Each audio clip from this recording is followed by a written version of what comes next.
নমস্কার বন্ধুরা, আজকে আমি আপনাদের সাথে শেয়ার করব মাত্র 5 মিনিটেই তৈরি হয়ে যায় এমন একটি মজাদার জলখাবারের রেসিপি।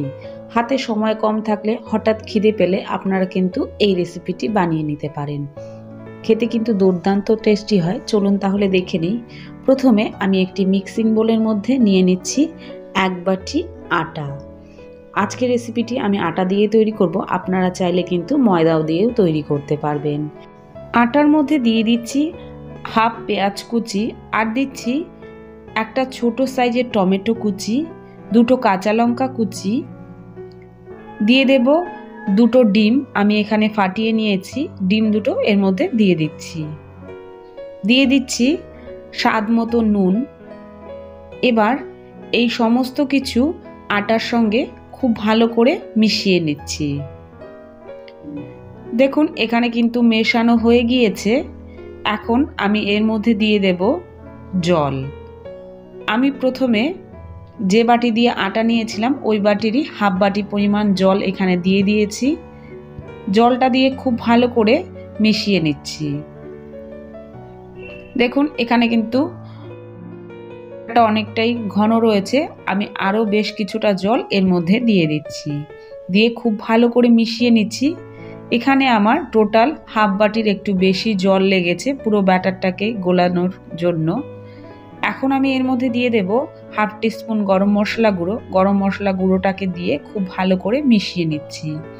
এখানে কিন্তু মেশানো হয়ে গিয়েছে, ব্যাটারটা একদম পারফেক্ট রয়েছে। এবার নাস্তাগুলো তৈরি করে নেব। তার জন্য গ্যাসে একটি ফ্রাই প্যান বসিয়ে দিয়েছি। এবার এর মধ্যে দিয়ে দেব 1 টেবিল চামচ পরিমাণের সাদা তেল। তেলটা দিয়ে খুব ভালো করে লাগিয়ে নিচ্ছি। এখন তৈরি করে রাখা সেই ব্যাটারের থেকে 2 হাতা ব্যাটার নিয়ে আমি প্যানের মধ্যে দিয়ে দিচ্ছি, দিয়ে হাতার সাহায্যে এভাবে একটু গোল করে নিচ্ছি। এবার এটাকে একটু সময় হতে দেব। যখন ওপরটা খুব ভালো করে একটু শুকিয়ে আসবে তখন আমরা এটাকে উল্টিয়ে দেব। দেখুন ওপরটা কিন্তু খুব ভালোভাবে শুকিয়ে গিয়েছে। এখন এটাকে উল্টিয়ে দিচ্ছি। এভাবে উল্টে পাল্টে কিছুক্ষণ সময় নিয়ে এটাকে ভেজে নেব। এটা খেতে কিন্তু দারুণ টেস্টি হয়। বাড়িতে অবশ্যই একবার তৈরি করে দেখবেন। আর তৈরি করতে খুব একটা সময়ের প্রয়োজন হয় না। আর এটা তৈরি করে আপনারা কিন্তু বাচ্চাদের স্কুলের টিফিনেও দিতে পারবেন, ওরা খুব মজা করে খেয়ে নেবে। এখানে একটা নাস্তা আমি ভেজে নিয়েছি, একই রকমভাবে সবগুলো কিন্তু তৈরি করে নেব।